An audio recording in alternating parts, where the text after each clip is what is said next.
In response to coronavirus, we have watched a domino effect of retail chains announcing temporary closures of stores. Today, the following chains joined that big, ever-growing closure list. Canada Goose, Macy's, which obviously includes Bloomingdale's, Uber and Lyft suspended their pool rides, meanwhile, and Adidas joined the list after yesterday, initially, it told employees it would keep stores open. Now, interestingly, all these chains have given current guidance of either March 29 or March 30 or March 31, but you have to expect that that date is going to get extended based on what we're hearing from the CDC. Now, not on that list of closures is Tesla. Bloomberg reporting that Elon Musk is keeping the Fremont factory open, and Musk wrote in an email, "I will personally be at work, but that's just me." He said others can leave and stay home if they feel uncomfortable. So, guys, the number of chains that still have stores open is really shrinking.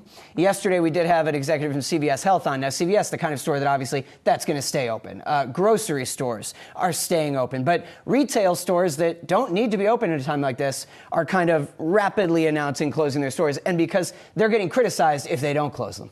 Right. And I think it just, as you mentioned, it really comes down to, at this point, the public judgment at the idea of even staying open when this is a public health crisis, when it's something that could endanger employees, could spread the coronavirus even further among the public. So I think that's why we're seeing all these retail closures, why we'll probably continue to see even more going forward. It is surprising to see some of these, businesses that might not be traditionally considered essential, like automakers like Tesla, that are remaining open. And I think it just is a matter of time before that public crackdown leads to that. And then you also have to dig into what exactly the language that Elon Musk used. So he was saying that he will be there. It was almost guilting some of the employees that they should be there, that they shouldn't feel uncomfortable when at this time it is a crisis. It's a pandemic. We've heard from the WHO time and time again.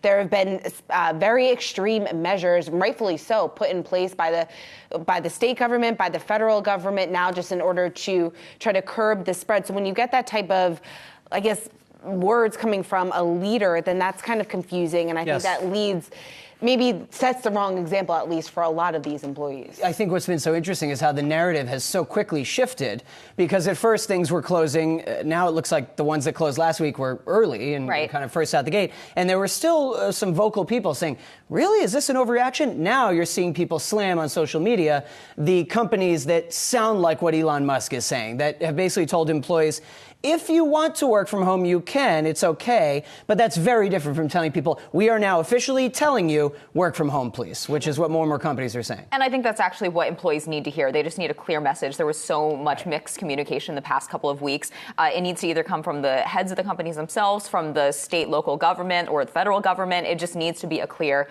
blanket message. Hey investors, Zach Guzman here. Are you interested in learning more about the markets and getting the latest financial news? Well, then click right here to subscribe to our Yahoo Finance YouTube channel. Get the latest up-to-the-minute market analysis, big interviews in the world of finance, and information on how to manage your money every day wherever you are.